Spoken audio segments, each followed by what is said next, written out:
Where are you? Where are you? An error occurred. How did an error occur? Okay, good. Like, I don't want that to happen. How are you guys? Hello. Okay, we are here. Karen Brow sees me. I am official. Okay. It was like an error occurred, and I'm like, nope. I ain't got time for that. Here I am. How are you guys? It's really nice to see you. Happy Monday. Happy new week. Happy week of retreat, which is so amazing to think that it's just a couple more days before 100 of you descend here. We're very excited for you. We're getting ready for you. Even today, even this afternoon, even after this. So just know we're excited. I'm going to smudge just a little bit. Are you having a good Monday? I had a great Monday. So I hope, or have had a great Monday. It's still happening, but I've had a really, really nice one. And I hope you have too. A little extra for you. So lovely to see you guys. So I'm very proud of you. You have heeded the call. And because I was telling you, like, you got to send in your questions for the integration. And today I had more questions than I ever had before. So thank you. Cue siren. I'm going to get to as many as I can in the next hour.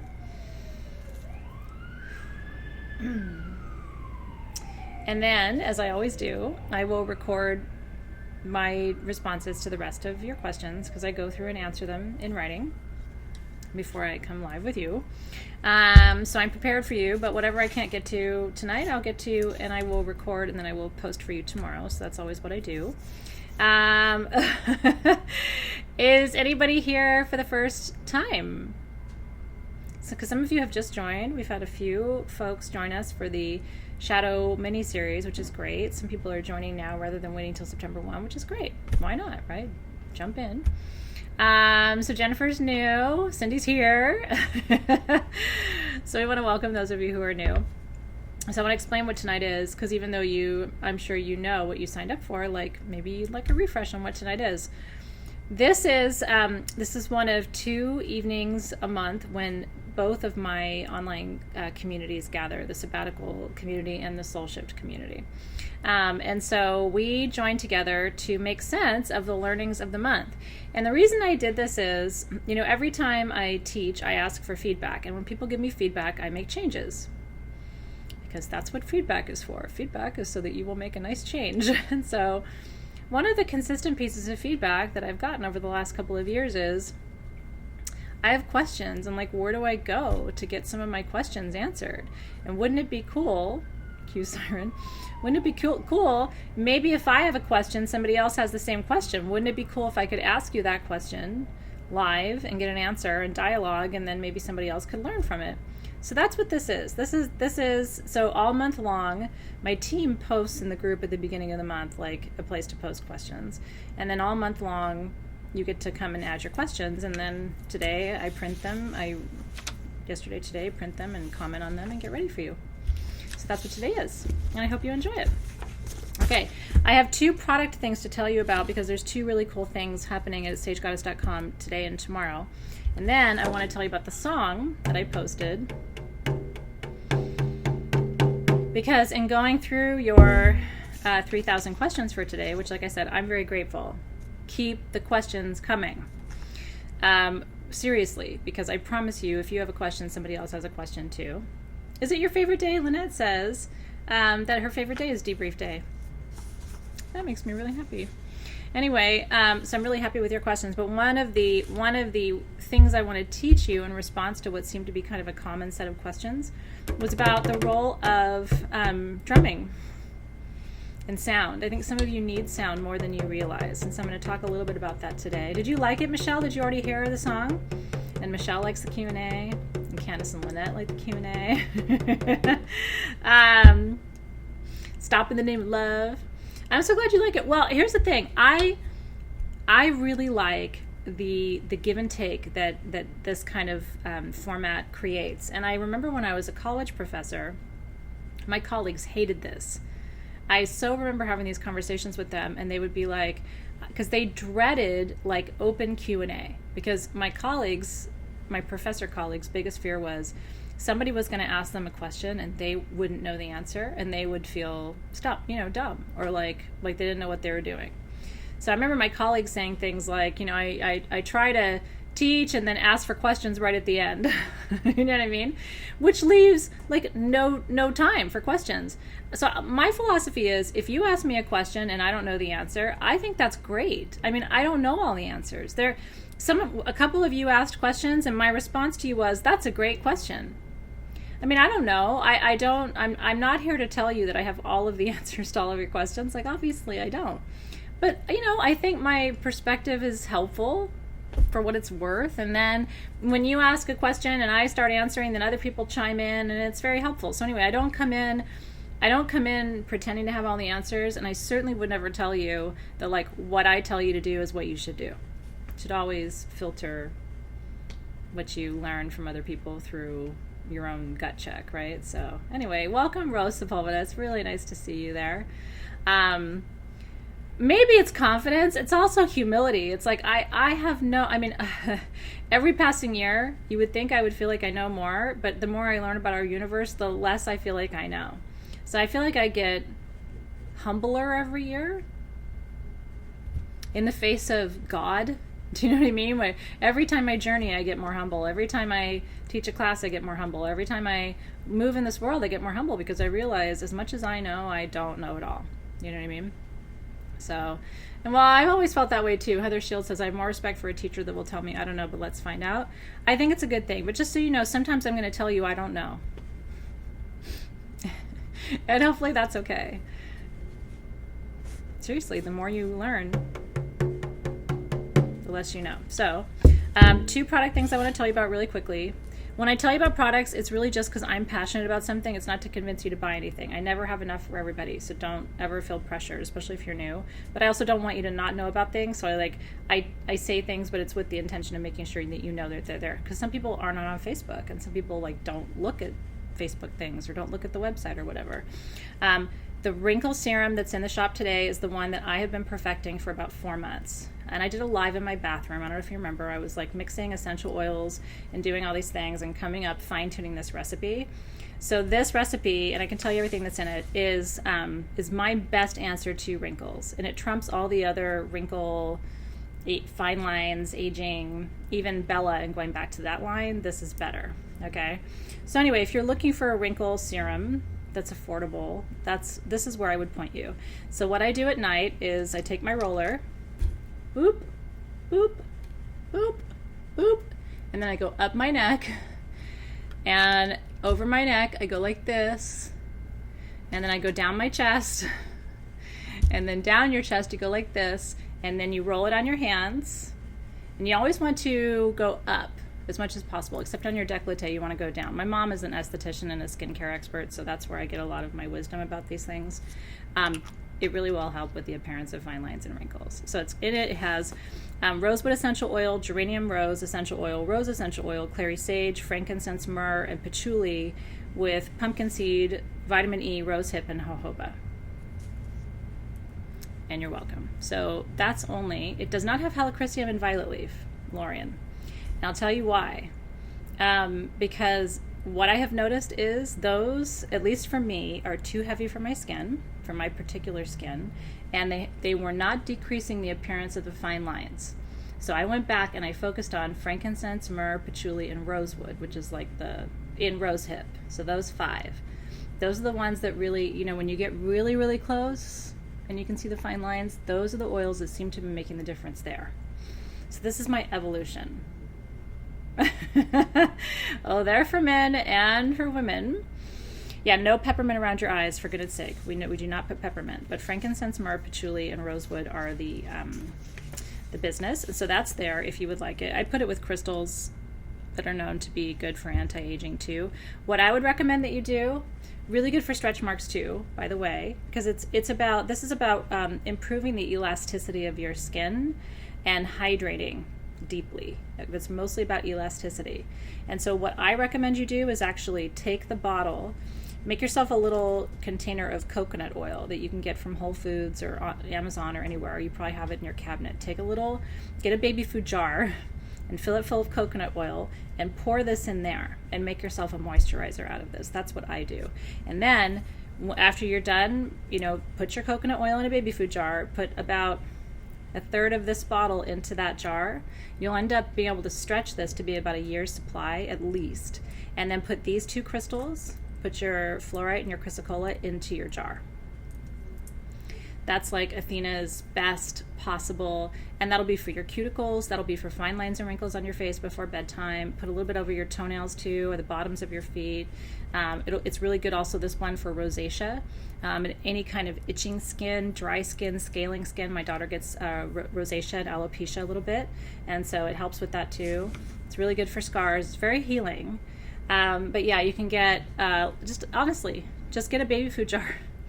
Go in your cabinet. You have something somewhere in your refrigerator or in one of your cabinets, that even a little old seasoning jar, dump it out, put coconut oil in there, and that with your crystals, and mix it together with your finger. Again, down these 2 lines right here, up your neck, down your décolleté, and then down, and then sweep up this way over your arms. So you want to moisturize it and then sweep up. This will also take care, or at least help with, age spots.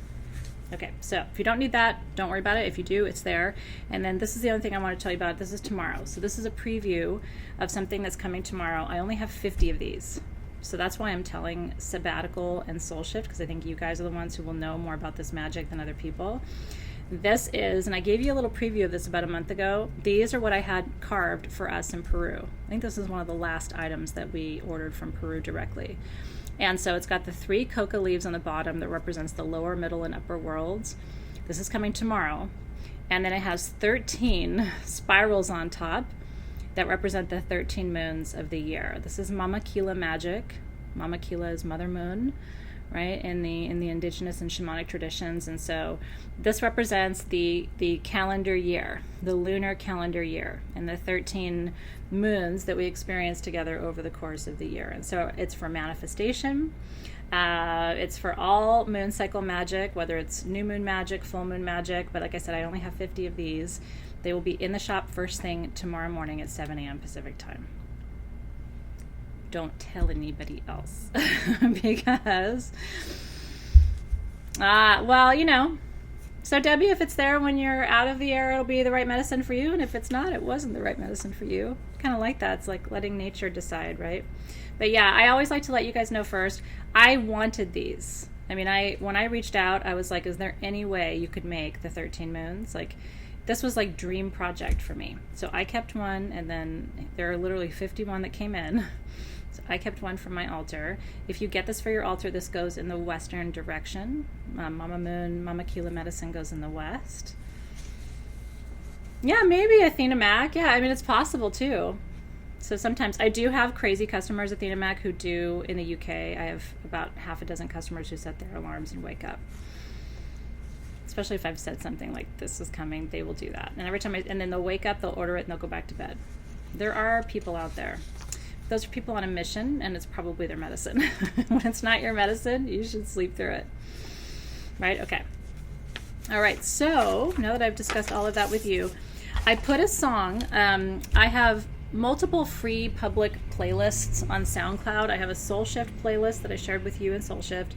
I think my classroom playlist is on there, which is my like general ambient spiritual music playlist. And then today I posted my Perfect Peace playlist, and there's a song on the Perfect Peace playlist.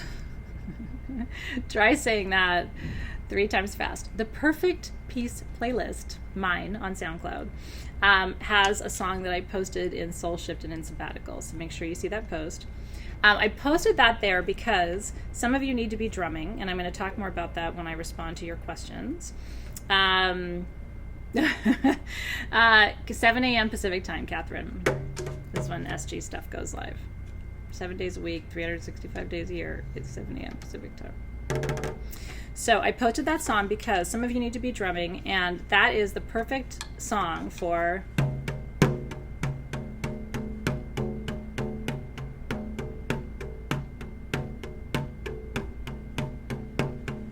And even if you feel like it's not easy for you to find a rhythm and follow a rhythm, you'll be able to find the rhythm in that song and drum along to it.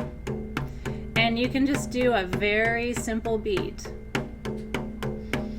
But there's a difference between listening to spiritual music, shamanic music, and participating in it. That's why I put this in your mesa, right? So don't let your drums go to waste. Drum along with music. Like if you're one of those people who's like, I don't know how to drum, or I can't get into it, play that song and, you know, let the rhythm of it kind of like, I don't know, move into you for a minute or two. It's a long track. I think it's like 8 or 9 minutes, isn't it? Might even be longer than that. So like let the rhythm move into you for a minute and then start to pick it up.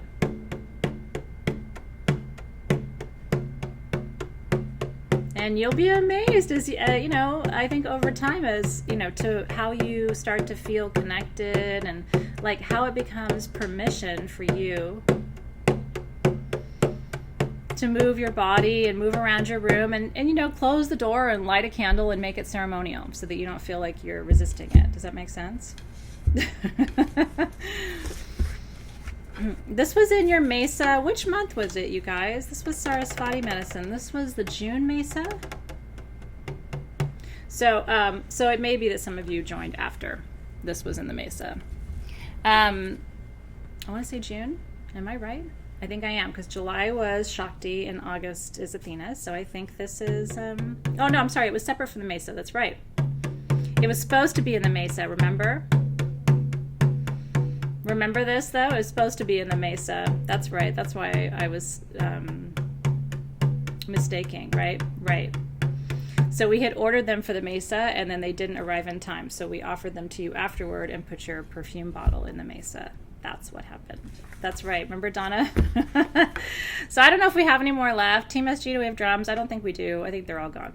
Remember, oh, that's right. Free the drums. I forgot about that. It was a memory that I chose to repress.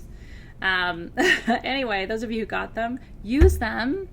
A lot of you got them, so don't let them go to waste. They're there for you to use as a medicine tool. That's right. Anyway, if we have any more, Team SG will let you know, but you can get it. You can get drums. You know, this one was just kind of a special one because it has Sarasvati's symbol on it. And it's all coming back to me now. Okay, so that was your homework, to do a little drumming with that song, which I think is a really cool song, and I think you will enjoy that one. I really, really do. I hope that you do. They're saying there are drums, so anyway, enjoy. If you don't have a drum, and if you have a drum, get to it.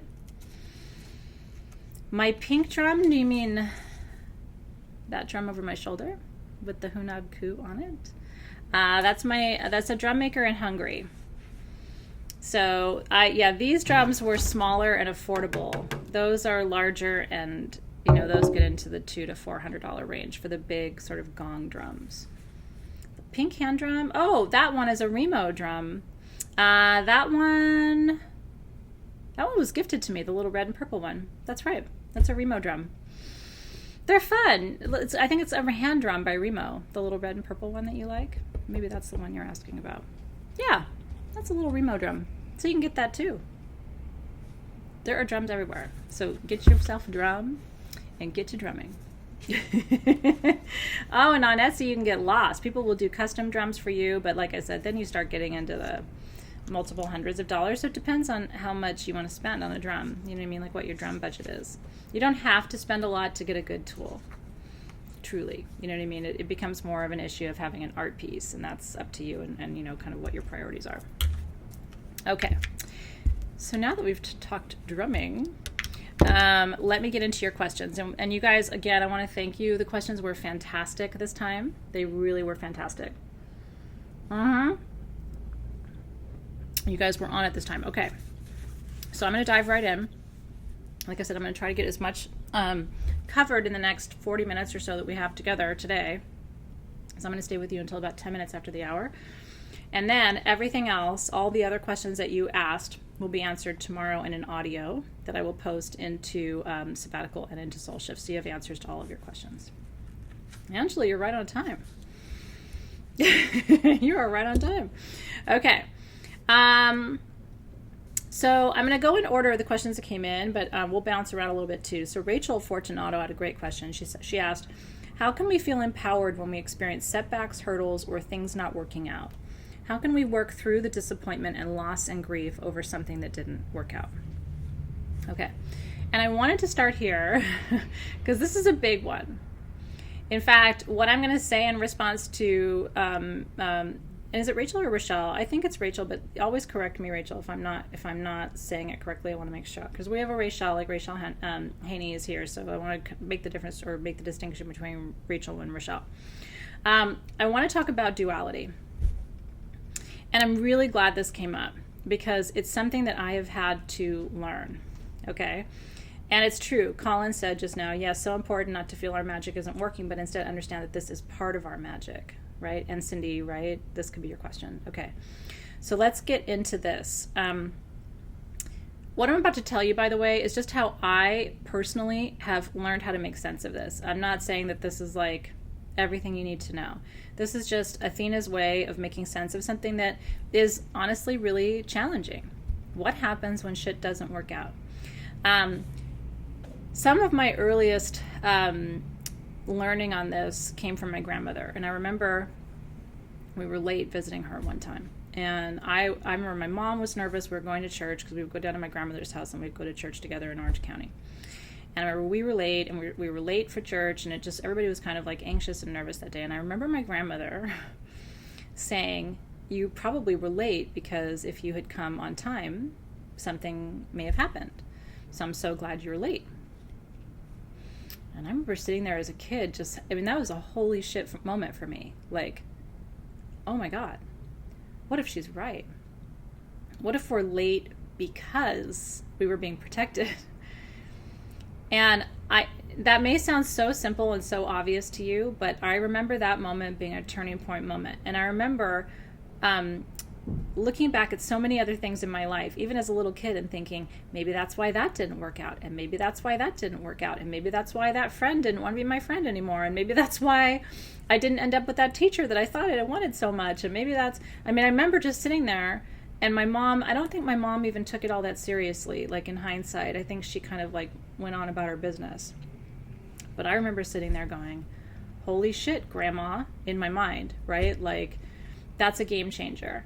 And so what I want to say to you is this. I am personally grateful now, in hindsight, for all that did not come to me that I wanted so bad. Because I can see. I can see where if I'd gotten that relationship that I wanted so much, I wouldn't be sitting here with you today. I can see that. Doesn't mean my life wouldn't have been great, but I wouldn't be here. Probably wouldn't have my kids, right? Sure wouldn't have my cutie pie husband. And so I can look back across my life and see the many ways in which the universe didn't take things away from me. It moved things out of my way so that I could focus. And sometimes it's like against my own will and better judgment, because I know what I need to do, right? Better than the universe does. And so my grandmother's responsible for 50% of that awareness on my part. And then I would say the Hermetic principles are responsible for the other 50%. So grandma with her wisdom got me half the way, right? And then the other half the way of the wisdom and how I got there is learning about polarity. Okay. What the Hermetic principles teach us, and there is the actual principle of polarity, but they're all of the principles to some extent, and I need to go back and do another bonus class and catch those of you up who maybe weren't around in these classes, because I've taught the Hermetic principles both in sabbatical and in Soul Shift, but maybe I need to do like a catch everybody up to speed, because it's the Hermetic principles are the game changer, you guys. And they affect everything from how you heal, to how you feel, to how you manifest, to how you love, to how you understand your world. The Hermetic principles are the reason that I can watch the news. I mean, it literally is like, I use them every day. I will tell you, if you were to say, okay, Athena, I want to know the one thing that is a game changer for you that you use every single day to make sense of your world and not freak the fuck out about the little things, I would tell you it's the Hermetic principles. It's the lens through which I see the world. Okay, so I will do that. I will do some sort of wrap up for you. I might even do just an audio for you, because in a way I don't think you need, like, I think you just need me to sit my butt down in a chair for 15 minutes and just speak it all to you and give it, and then you can listen to it whenever. Okay. I know. Well, that's the truth, right? I mean, listen, the Hermetic principles are all at once the most simple foundational wisdom ever conceived or communicated. It literally would take me 15 minutes. Maybe I could do it in 10. Okay? And then I could sit with you for a year and teach you the Hermetic principles every day and never get to the bottom of it. And that's the trippy truth of it. But no matter how well you have them ingrained, because I think I do, I mean, I think I have integrated them, I try to embody them, that shit still trips me up. Thought I heard a siren. I still find myself in moments where I'm like, come on now. You know what I mean? Like, hello? Like in my own life, where I don't acknowledge some of these realities. And then I step back and I go, oh, right? If you're worried, for example, about, like, people around me all the time are worried about, like, politics and news and the election and all this stuff. I'm like all worried about it all the time. But polarity teaches me, you know, like at any one time, especially if you're dealing with fear, you're only dealing with half of an equation. If you feel afraid of something or anxious about something, that's great for you. Congratulations. But that tells me you're only dealing with half of whatever that situation is. Because if you're dealing with the fullness of a situation, the yin and the yang, both sides, the duality, you can't be anxious. Because all possibilities are infinite. So you can say, well, I'm so worried this might happen. Okay. But the opposite can also happen. It's the law. I mean, this is where I go to quantum physics, right? Like, so you could say, oh, I'm so worried about, you know, health, or I'm so worried about this. And it's like, okay, so what if the exact opposite of that happened? Because you have equal chances. We live in a polarized universe where energy is both positive and negative, right? Well, but Sharon Westline, it's funny because it's like la politics in a way, right? Except I don't do that. Like, I kind of engage it a little bit. And I try to get people out of their their one direction only mindset. You know, it's like, you can't do that. That's why my policy is if I watch CNN for 15 minutes, I go watch Fox News for 15 minutes. And then I believe neither of them. Because the truth is probably somewhere in the dance of that, right?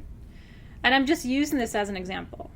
I'm not really talking about politics. I'm talking about health. I'm talking about your marriage. Oh, you know, it's like, oh, this isn't going well and that isn't going well. Oh. It's like, okay, well, but then you have to balance that.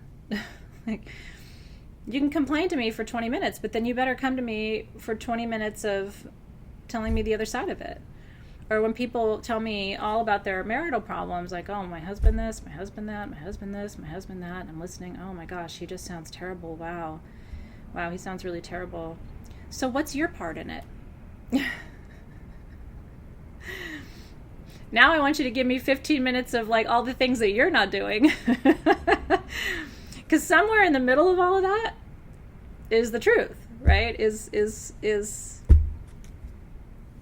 that make sense to you? The best of all worlds, in a way. Okay. So, coming back to Rachel's question about how do we feel empowered when we experience setbacks, the reason I'm answering you with the Hermetic principles, right, is, what is a setback? What's a hurdle? Is a hurdle you not getting what you want right now? There's, you know, I don't get my way all the time. But to me, that's not a hurdle.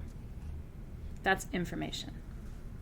It means, and I mean, I'm speaking to you as Athena, right? When I don't get my way, it's because my way was not the way.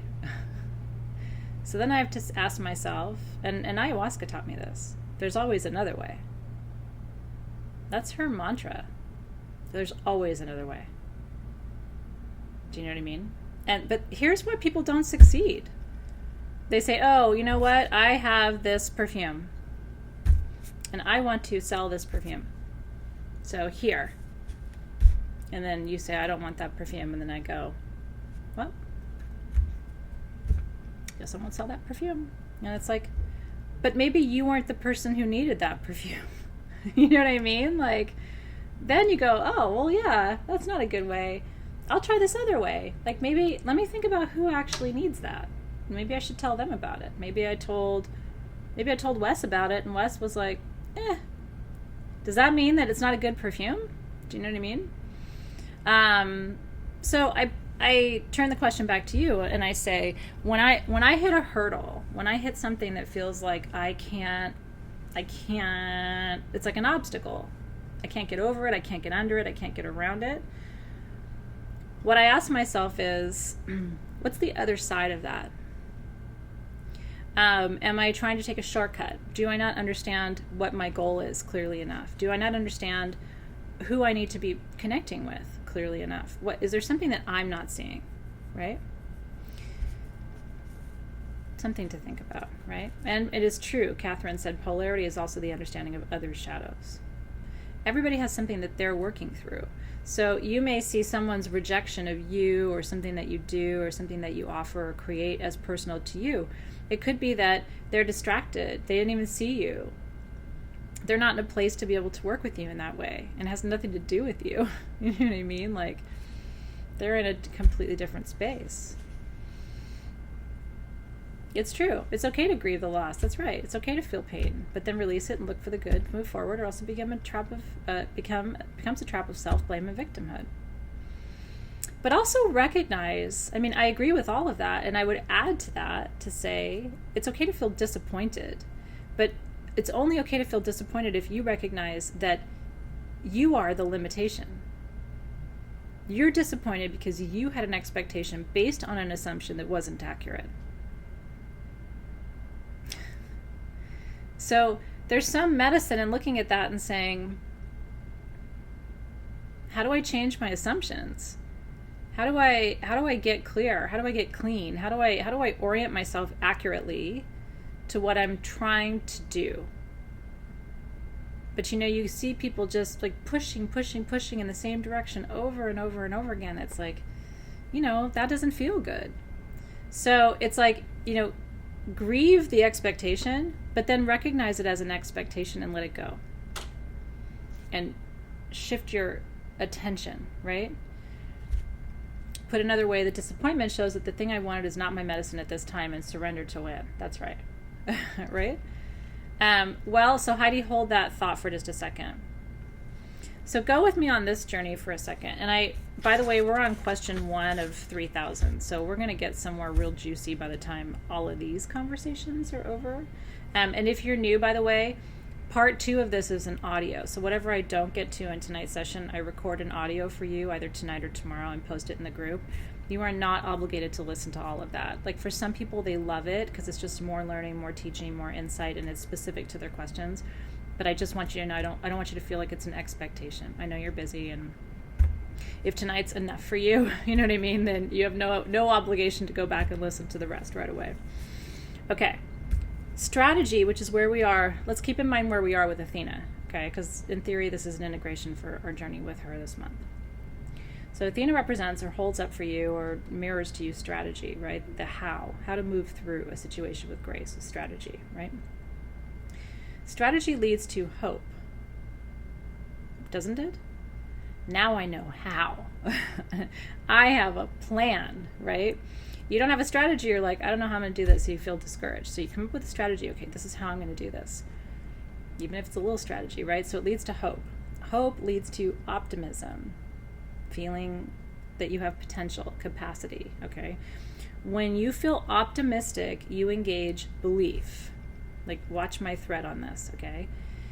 Belief, more than love, more than trust, more than surrender, belief, more than knowledge. It's more powerful to believe something than to know something, right? Belief leads to trust.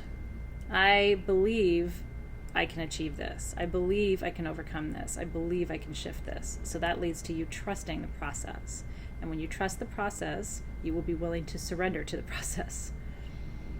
And as soon as you surrender to the process, you expand. It's like the minute you let go, you expand out. But the letting go has to be authentic. It can't, it reminds me of when my kids were little and Zoe or Nick would have something and I didn't want them to have it, right? And I would say, give it to me. And they would go, no. And I would say, I said, give it to me. And they would go, and I would say, give it to me now, please. And they would go, no. And then I would say, give it to me or I'm going to take the other toys away too. And they would go, you just didn't want to give it to me, right? And I would clutch it from their little tiny paws, right? Cue siren.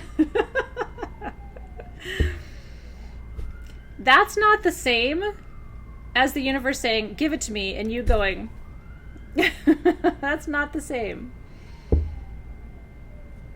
That is not the same. You going like to the universe is not trust. It's forced surrender. It doesn't work the same way. There's no energy there. There's no energy there. When you like reluctantly give up the thing, the universe is like, give it to me, stop it, give it to me. And you're like, okay. So strategy leads to hope. Hope leads to optimism. Optimism leads to belief. Belief leads to trust. Trust leads to surrender. Surrender leads to expansion. Yeah, we can't have forced compliance with the universe. And so the universe starts saying, give me that idea. That's not a good idea. And you're like, but I think it's a good idea. Give me that relationship. Nope, I'm keeping him. I'm keeping her. Give me that fear. Nope. Because what if, I can't let go of that. Right? Then finally you go. So, when you experience a disappointment or a setback, first of all, try to stop and say thank you. It sounds so simple, probably, but it has been the biggest shift in my 40s, I would say. This whole idea of really, really trusting that what's happening right now is accurate. Whatever that is. You know? And so it's like that forces me not to see things as setbacks or as hurdles or as challenges or as tests. I actually don't know that I believe in a test so much as I believe in the universe kind of giving us opportunities to practice again. You know, it's like, and I think I do think there are moments where she meaning the wisdom that comes through, I do think there's moments where it's like they want to see how far you've come. I do think there's moments like that, right? Okay, so that was a big question. That was a big answer. So say thank you first, right? Say, okay, thank you for this. I mean, I thought it was going to happen. It wasn't going to happen. And then ask yourself, what did you learn? What did you learn from it? Like really, really, truly. What would you say to me if I asked you what you learned from it? You know, like light and shadow of it. Yeah. Because I guarantee you learned something from it, which helps you see your disappointment through a different lens. Okay. Valerie Short says, I feel overwhelmed with sadness about the current state of the Amazon rainforest. It feels hopeless, and I am not sure what I can do besides send healing and protective energy as often as I can. Does anyone know of any other ways to help? Maybe there is a different perspective on this somehow, or cleansing for the planet. Any advice on how to deal with this? Okay. This is a real challenging one, right? Because obviously my heart aches for what's happening and for the indifference, the what seems like relative indifference, right? One thing I want to point out is that I circled the part of the question where Valerie asked, what I can do besides send healing and protective energy as often as I can. And so in my notes, what I said to tell you is the difference between, questioning the idea of doing something, right? And really pausing here to talk about vibrational medicine. For me, and I see it happening, so I have a lot of hope, but I think more and more people are really, really, really starting to see that energy is powerful. we can shift things energetically without doing in the Western sense of doing, right? Like thinking that we have to go and physically shift something in the space. Now there are physical things that you can do. And I've reached out to powerful people in my circle, people in news media, etc. I know and to ask them where exactly to send donations that will actually get directly to the source. And as soon as I hear back from any of them, I will let you know. Yeah, and it's amazing. And there are private citizens coming forward with financial donations, and you're seeing some really powerful things happening. What I want to say is this. I think in our lifetimes, we will have more tangible examples of the power of energy. I really do. But I think the most tangible example that I can offer to you is your health.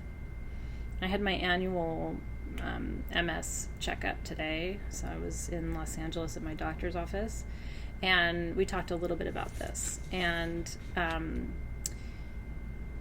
your quality of health, your level of pain, your level of endurance, your level of strength, your level of comfort in your body is the best possible example I can give you of the power of energy. I do believe that physical healing, I'm healthier than I should be. And my doctor always laughs at me. She's like, well, whatever you're doing, just keep doing it, because I don't even know how to explain.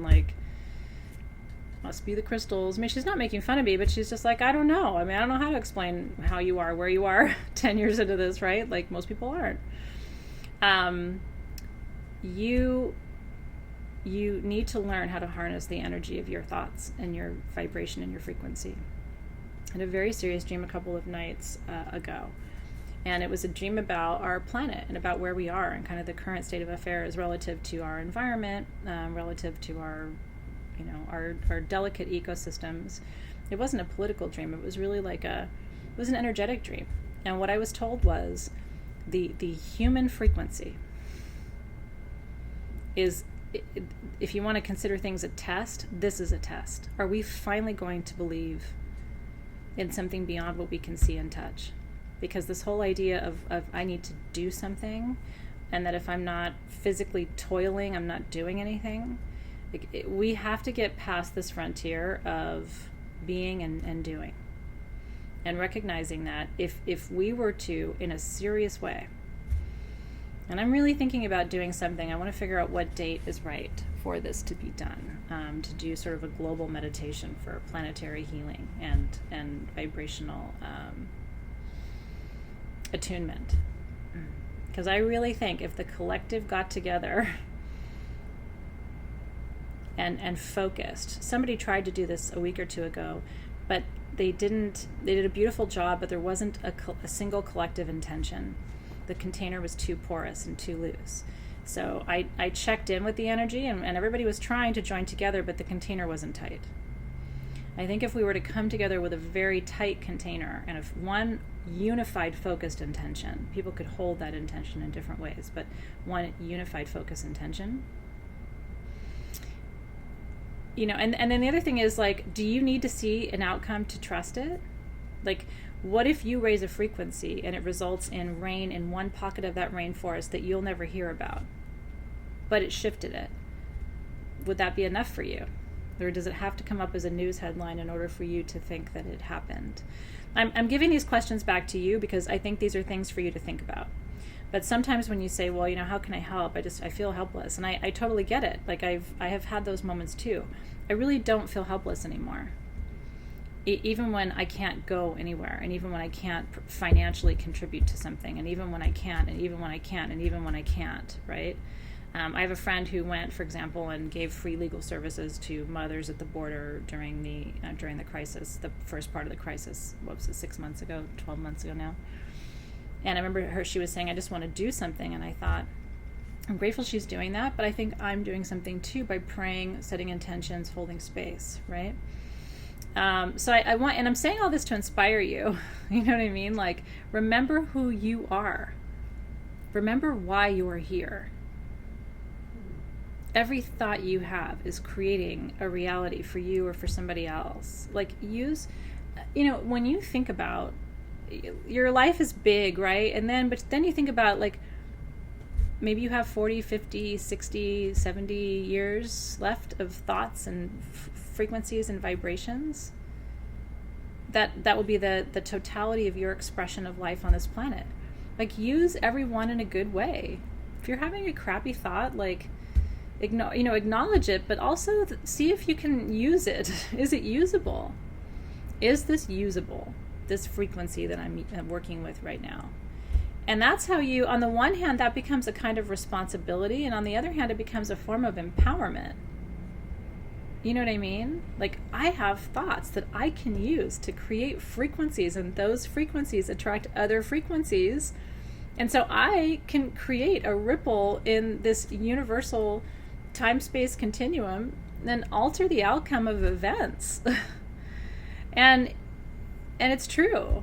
And, and that energy can be used for good or for ill, right? You can wish someone ill and actually cause problems for someone, or you can wish someone well and bless them. And if you know that both of those come directly back to you, it's a slingshot. So whatever you send out, it just comes back to you, not in the same form, but same frequency. Like, then you're going to really start to see your thoughts and your desires and your intentions as these tools that you can use. And so instead of saying, well, I wish people would be kinder to me, or I wish people would help me, or I wish someone would love me, stop and say, I'm going to send out as much help, as much love, as much connection, frequency into this universe for the next 10 minutes as I can. I'm going to raise that frequency and hold that space and let every thought create little love balloons and little, you know what I mean, and send it all up and hold that frequency. I bet you a year from now, you're not going to be sitting around going, I wish someone would love me. I wish someone would help me. Right? Who are you going to give things to if you're the universe? Somebody who's like, gimme, gimme, gimme, but I don't, think I'm responsible for anything? Or the person who's like over here diligently setting intentions, raising their vibration, trusting in faith, surrendering, It is. It's law of attraction, but it's also because law of attraction, people think it's as easy as like putting the vision board on the wall and then looking at it once a day. It's like, it's also learning how to hold a frequency and vibrate there with intention. And you get used to it, and then it becomes a norm as opposed to an exception. You know what I mean? So then that 10 minutes a day becomes an hour a day, and that hour a day becomes kind of how you roll through life, right? Well, so Tina, the key to all of this, and I'm glad you asked, because Tina asked, how do you accomplish that without getting depleted? There's one very simple answer for that. It is not of you. It really isn't you. It's through you. That energy has to pass through you like smoke. You become sort of an empty vessel for it. So nothing gets stuck. In other words, I'm not sitting here saying, asking for all of those energies to come and find a home in me. I'm not suggesting that I personally will heal the rainforest. You know what I mean?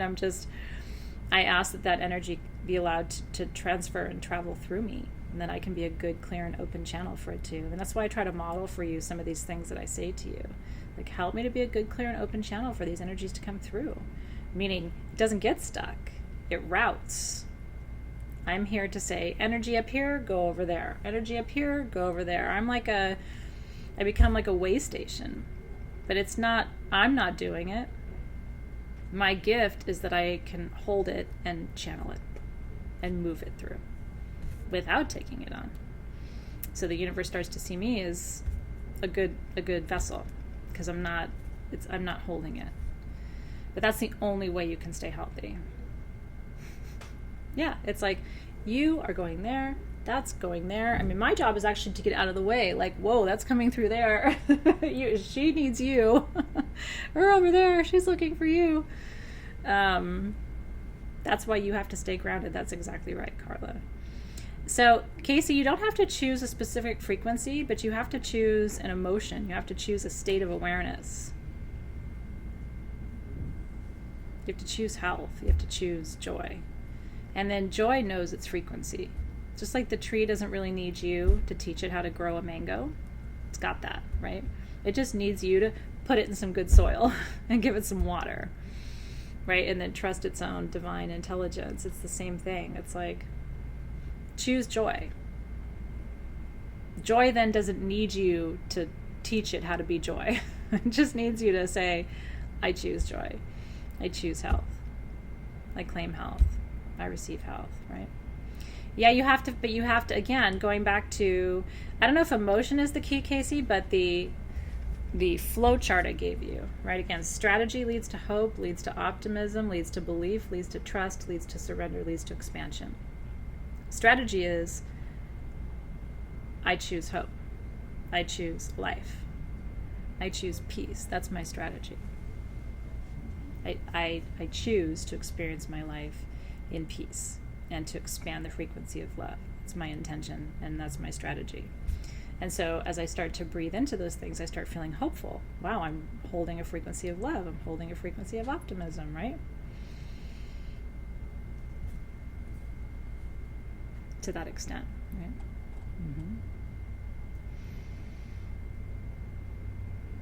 Oh, it's so beautiful. Well, and that's why I put the anhydro water in your water ceremony kit that's coming this week. Remember I told you I was able to extract vials of anhydro water from inside. I think it's a multi-million-year-old geode. That's why I put it in there, because it's the same thing. It's like this ancient vibration of love, and that's what we're going to be doing with the water ceremony next month. I know. I saved one vial for myself, because I don't know if I can get more. He says he has more, but it took me a year to get this little bottle from him. And that's going to be really fun when we do that together.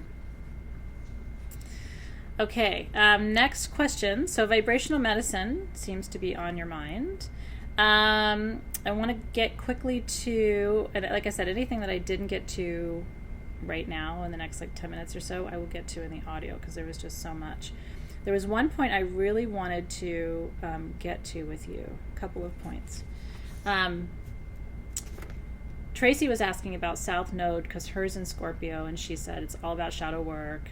And so I'm confused what to do during shadow season. How does one stop from sliding back into South Node work? And a lot of you had kind of a variation on that question, so I really wanted to spend 5 minutes or so talking to you about South Node and shadow work, okay? Yeah, Sharon Lynn, we're doing Soul Shift is doing a private water ceremony to transition from summer to fall when we go into Mabon. And so there's tools for that. Yeah, so it'll be posted in Soul Shift. We're just doing a pre-ceremony before the equinox ceremony to welcome in the water element for the season, and that's when we're doing our anhydro stuff. Okay, so here's what I want to say about that. Remember a couple things. First of all, Scorpio isn't just about shadow. Scorpio is about death and transformation. And Scorpio is about understanding what's beneath the surface. Scorpio represents the collective subconscious. And so it's not just shadow, it's everything that's subterranean. It's like the dark mystical underbelly of our zodiac universe. And so the first thing I want to tell you is, remember, shadow isn't just darkness. The definition of shadow is unacknowledged, repressed, denied, stuff you don't want to deal with. I've got plenty of darker elements in my constitution that I wrangle with and I manage and I dance with, but they're not my shadow per se, because they're in the light. Like, I've dealt with them. Do you know what I mean? So it's when you go into your shadow and you start to work with it, you can pull elements of it into the light. It ceases to be your shadow. One thing I want to be able to be careful to avoid is people thinking that their shadow is something that's always going to be with them. New things move into the darkness, or old things go back into the darkness, because we're human and we're cyclical creatures, and so you think you dealt with something and all of a sudden it's back. You thought you handled your jealousy, but whoops, it's back again, right? But a lot of us have dealt with shadow stuff and brought it into the light, and now it's part of we've integrated it, right? It's not something that we're avoiding anymore. Does that make sense? Corinne said, I just said that, and now the sun comes out, right? It changes. That's right. Dawn, it ebbs and it flows. It comes and it goes. And so what's what's shadowy for you right now in your life will change for you over time, right? When I was younger, it was a lot around sex and sexuality, and I was figuring out my own sexuality because I was struggling with being bisexual at a time when that wasn't a cool thing. Now nobody cares if people are bisexual or not as much. There's not a lot of judgment around it, especially for women anymore. But it's at the time I thought that was my shadow. I was repressing it, I was denying it, I was ignoring it. It's just part of who I am as a person. It's not something, it's not a skeleton in my closet anymore. Does that make sense? So if you want to define it this way, think of your shadow as things that would hurt you if they were revealed, or things that would upset you if they were revealed, things like secrets that you keep. And when you take things out of that secret box, it's like they don't have the same capacity to wound. Does that make sense? And so part of what we're going to try to do this year is a lot of things that you feel like are your shadow are actually parts of you that really deserve to be fully in the view of your light. And so it's like, let's reframe what we think about our shadow. You're always going to have a shadow. It's not always going to be the same. And some of the stuff about you and in you that you think is so, I could never talk about that, I could never look at that, you'll be amazed. Because you sure can. And there's beauty in it. You know what I mean? And if you can't see it, then... But it's true. It's like you take the stinger out of it when you name it and you claim it. And there's nothing wrong with you. There's nothing wrong with you. So it's just about looking in and saying, okay, well, I used to struggle with that, but maybe you're ready to integrate it. Maybe you're ready to be whole around it again, So your South Node, here's what I want to say about your South Node. Let me make sure I'm looking at my notes too. It's not all, remember, the Hermetic principles teach us nothing is entirely positive or negative. Nothing. Nothing is entirely positive or negative. Everything's somewhere in between. Your South Node too. Your South Node is your comfort zone, right?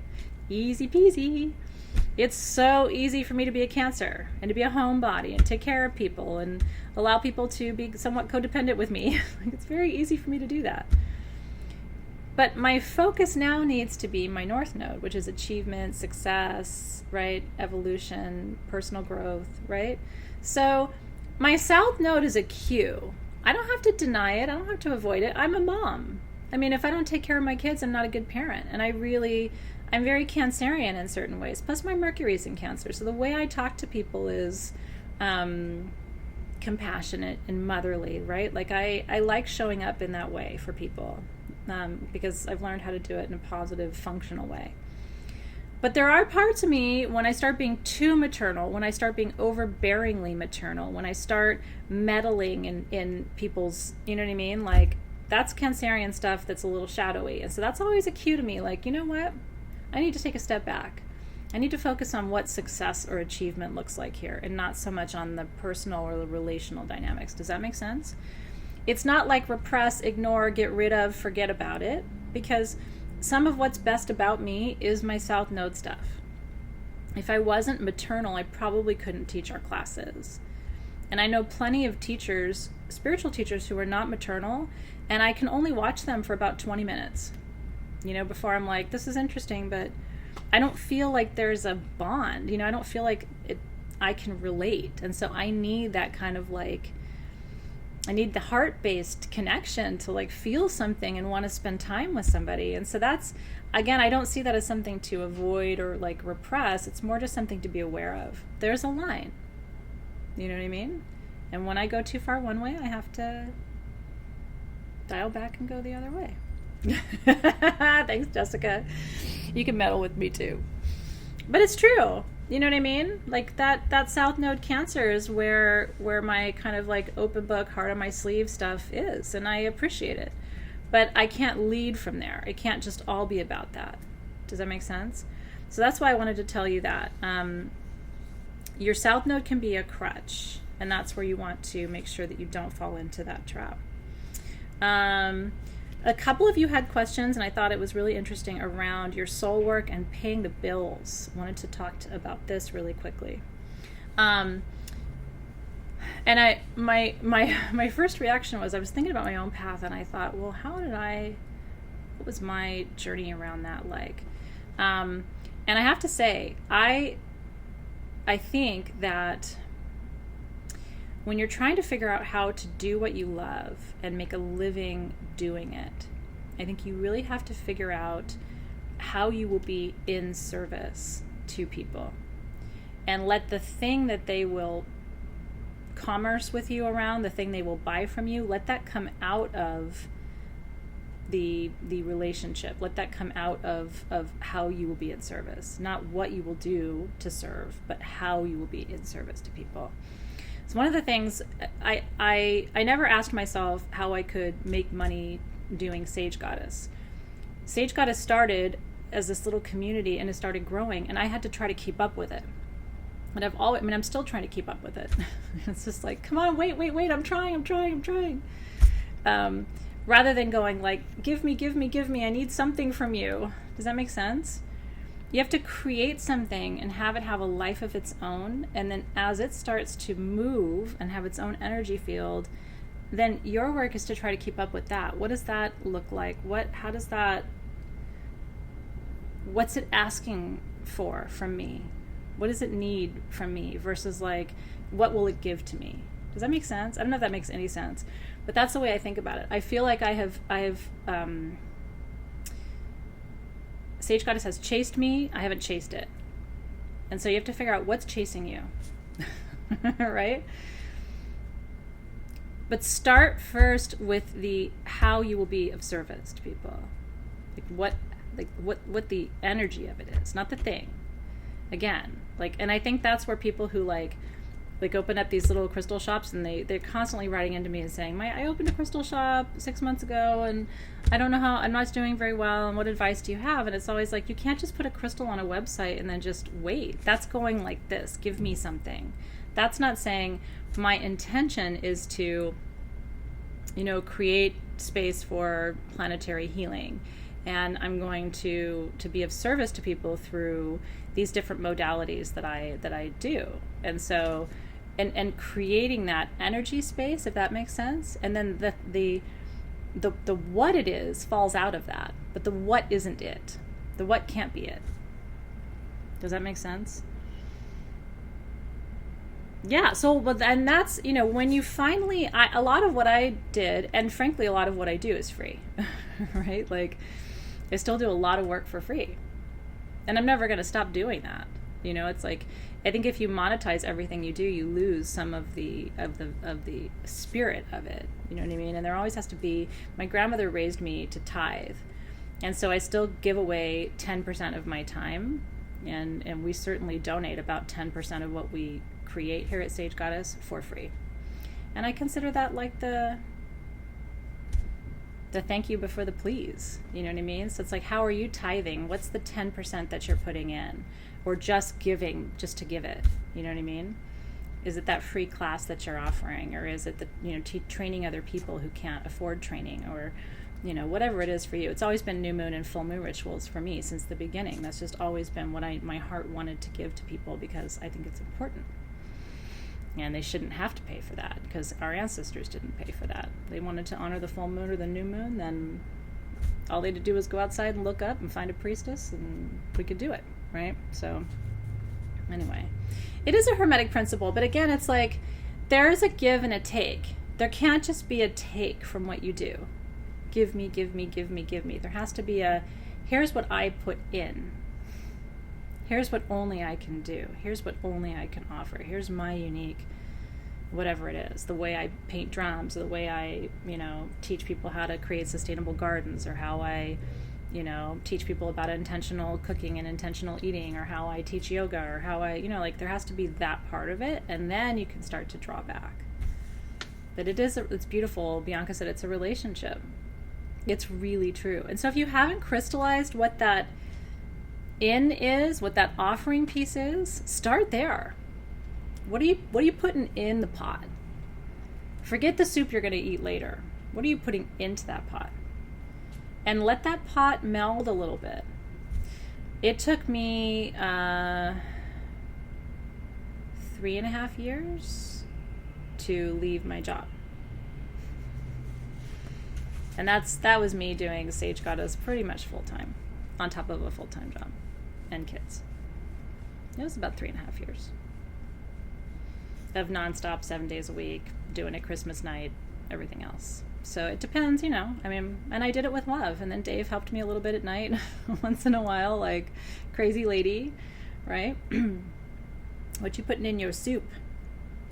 So let me go over quickly some sort of like top line little mantras from my notes, and then, like I said, I'll go back and answer the rest of the specific questions in the audio. I work crazy hours. I think, honestly, like when people are like, oh, I would love to have something like you have one day, and I look at them and I'm just like, really? I mean, I never shut off, and it's by choice, but I never shut off. And I don't think you really want what I have. Like, I don't think you really want to do this the way I do it. I love it, but I'm like an Energizer bunny. I think if you saw my life most days, you'd be like, girl, I love it, but it's not for everybody. Okay, so high level kind of overview thoughts. Stop thinking about what you need to do and start really focusing on what you need to be. Start taking responsibility for your vibration. You choose what kind of day you have. You choose what kind of evening you're going to have tonight. You choose. There are 1,000 reasons for you to be worried right now. I could give you 10 if you wanted me to. Not gonna. There are 1,000 reasons for you to be happy right now. Right?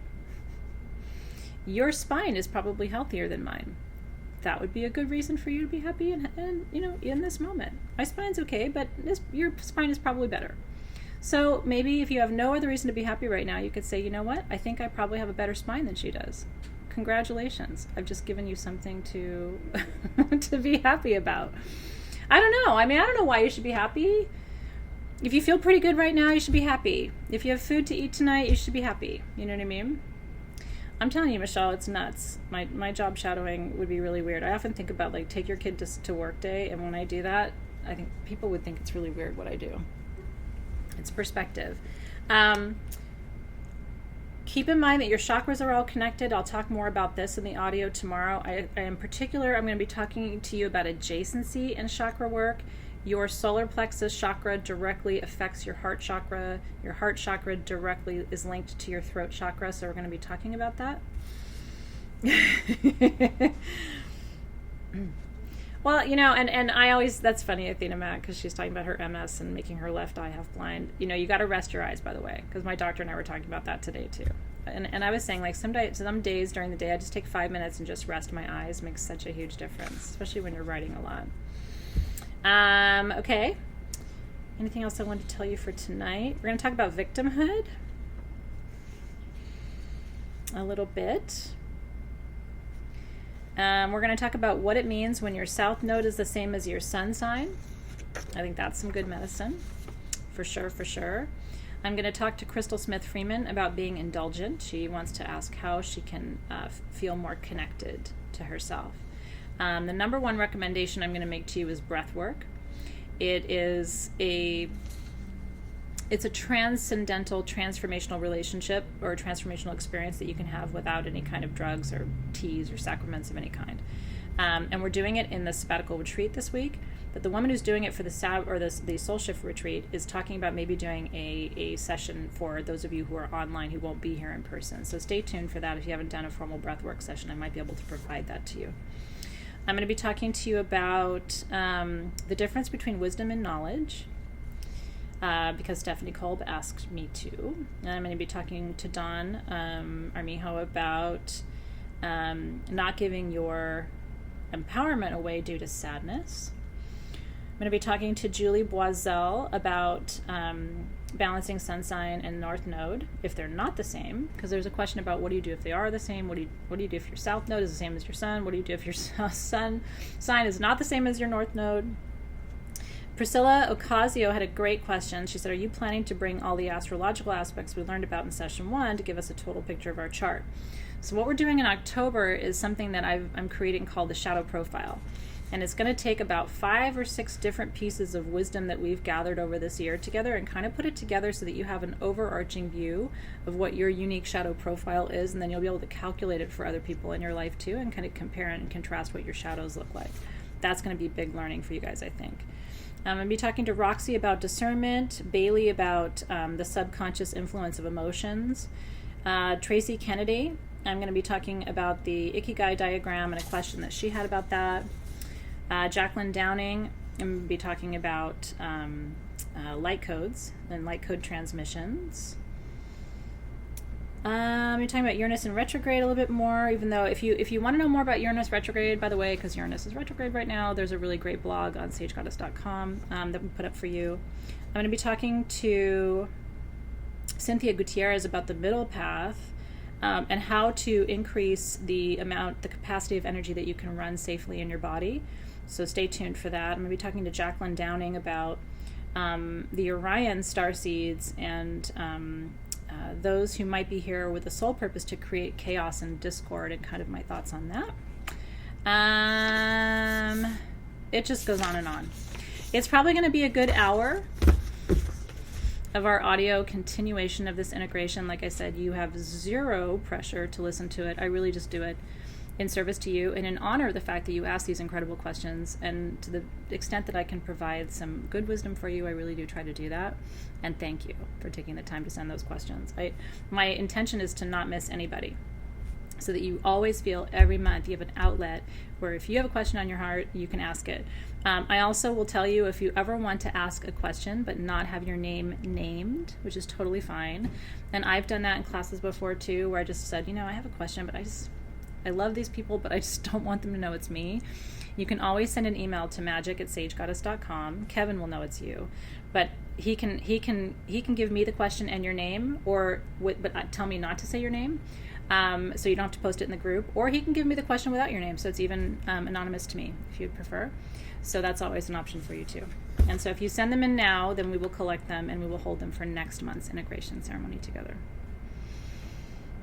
Isn't he great? I love him too. Yeah, so Rachel, do you want to ask it really quick now, and then I can add it to my audio for tomorrow? Because you said it's about not fixing someone.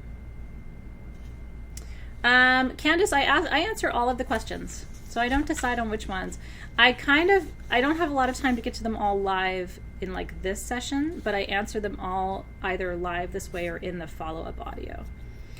So they're about the journey, but they don't have to be. Like a lot of the things that came up were just about, the astrology, or about general, like, how to make a living doing what you love kind of thing. So they don't have to be specifically related. And thank you for asking that too, because I'm sure other people are wanting the same thing.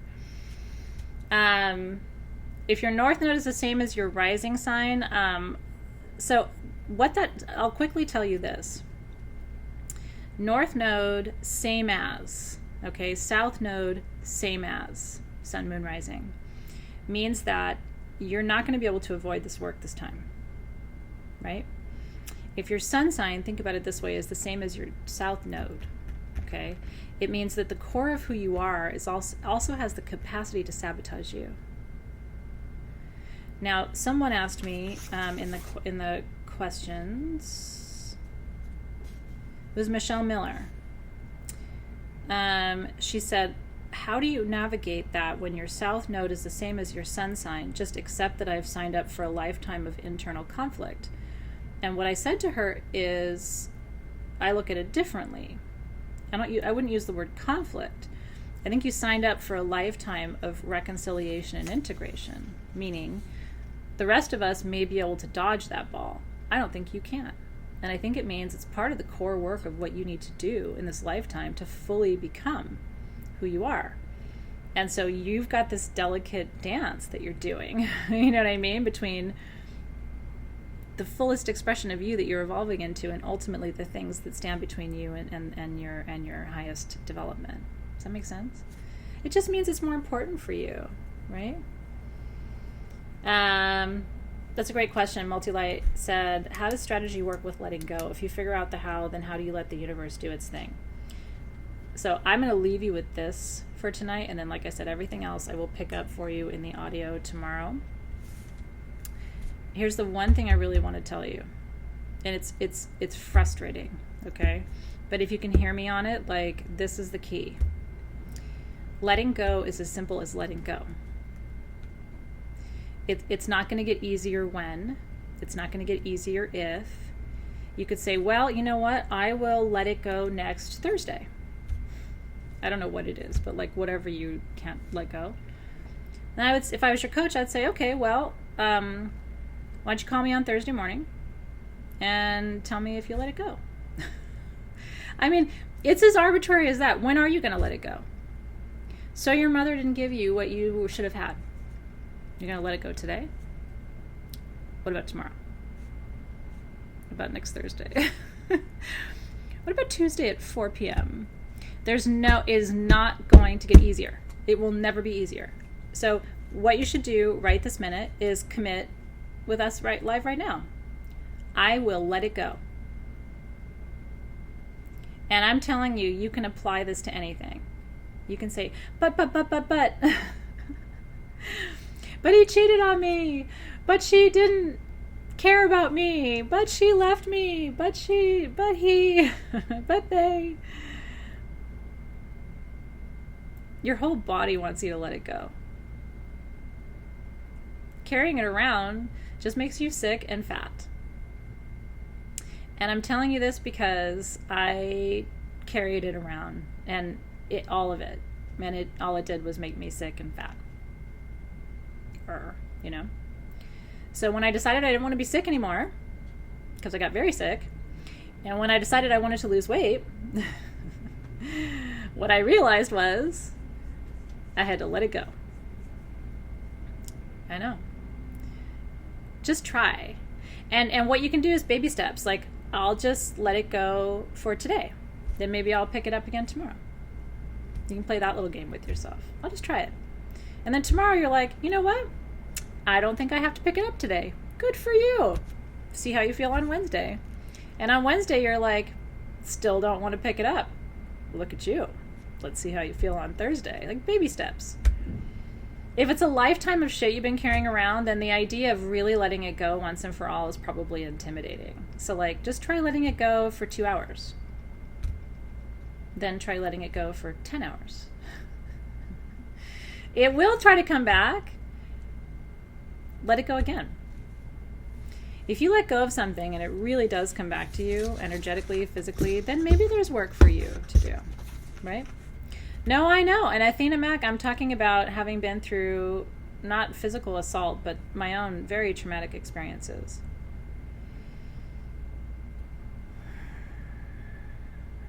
You know, for me, letting go means giving it back to the earth. It means letting it energetically bleed out of my veins. It means, you know, expelling it from my lungs. It just means I don't have to hold it anymore. Because when I hold it, I claim it. And, you know, things that have happened in my past that were hurtful don't need to be claimed by me anymore.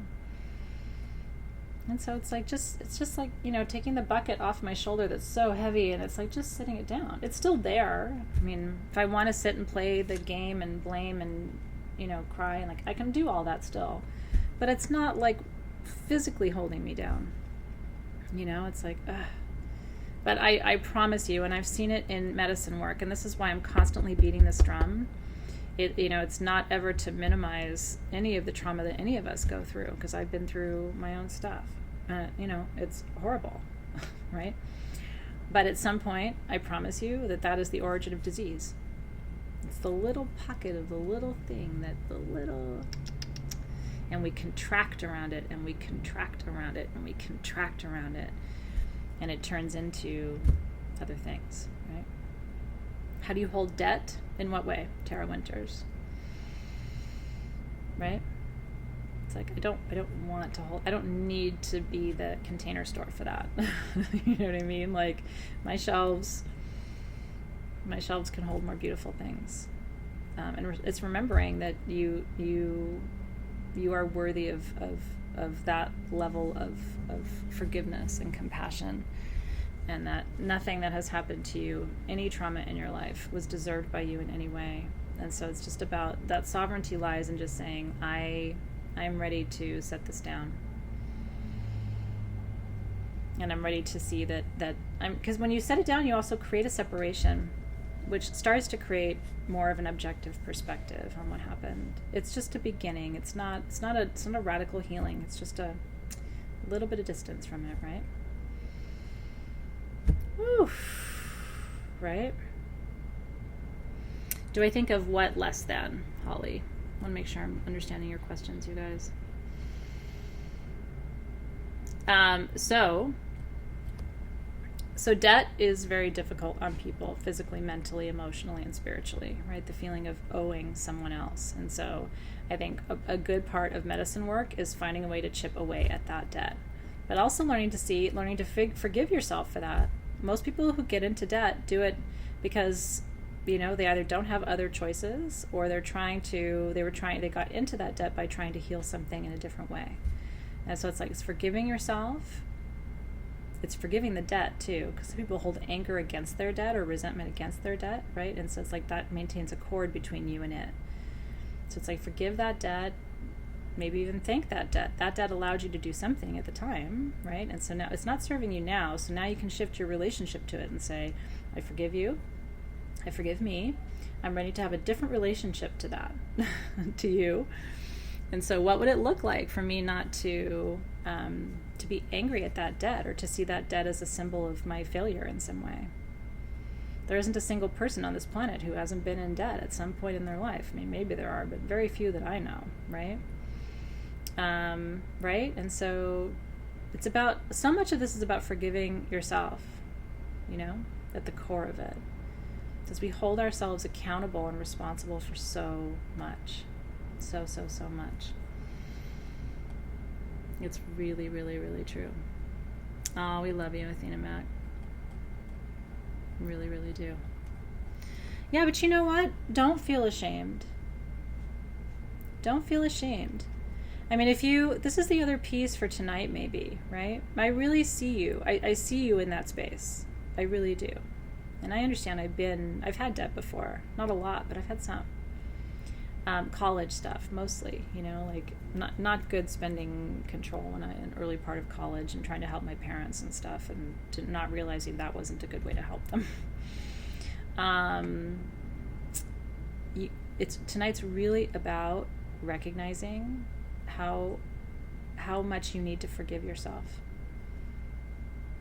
It's like those things come to be symbols of where you still, on some level, I think, see yourself as responsible or connected to that energy stream in some way. And so it's like going into that little girl, that younger woman within you, or, younger man within you, and saying, I forgive you, and you did nothing wrong. I forgive you if you did do something wrong, and if you did do nothing wrong, then I look at you and I say, you are beloved. I love you with all my heart, right? You did nothing wrong here. And so let's you and me sit this down together. I'm older, I'm wiser, I can hold you now. Let's you and me sit this down.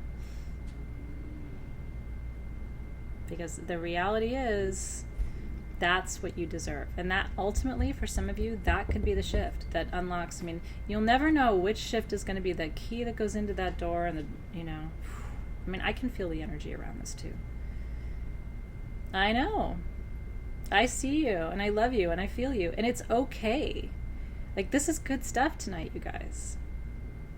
But that's a conversation between you and her, between you and him.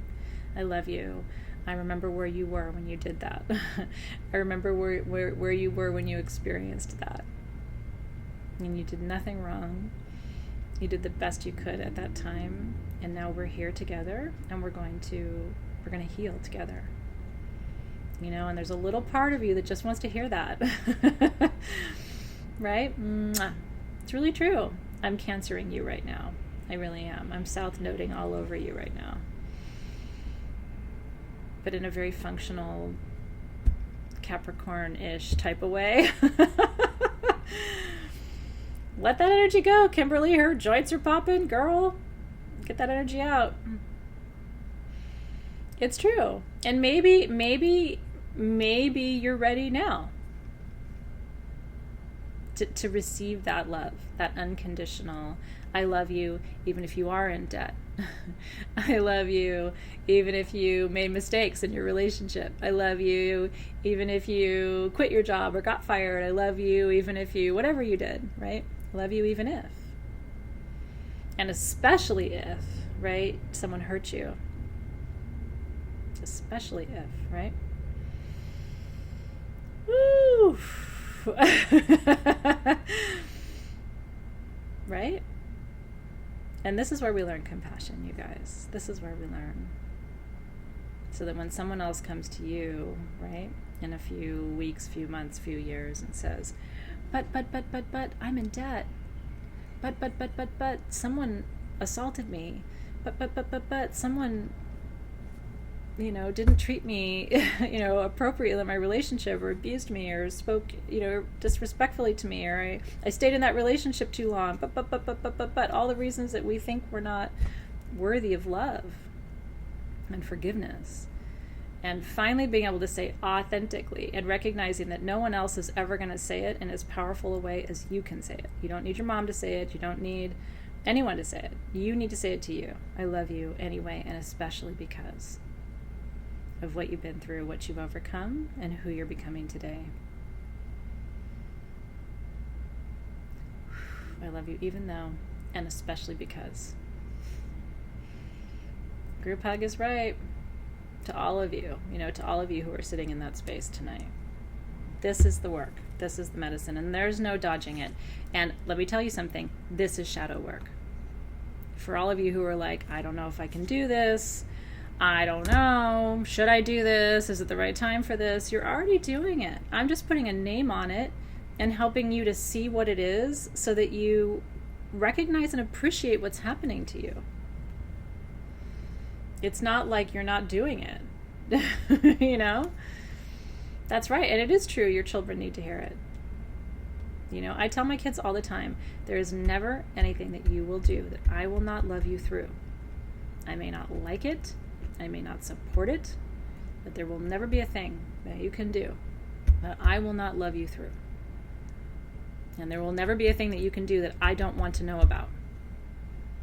And I'm creating that really deep intimacy between us so they don't come to me one day and go, well, I didn't think I could tell you that. It's like, no. And I think they know that I've seen enough weird shit that they probably can't really surprise me at this point. Aho, you guys. I love you too. It's true. Thank you, Amy. I love you, Amy, even though and especially because. It's really true. I will tell you, there is not anything you can ever tell me that will make me feel differently about you. Bring it. I'm a tight container. I can be a vault. And and we can hold each other that way. But you're not going to change my mind. I showed up to do this work with you. You're not going to talk me out of it. I love you, even though and especially because.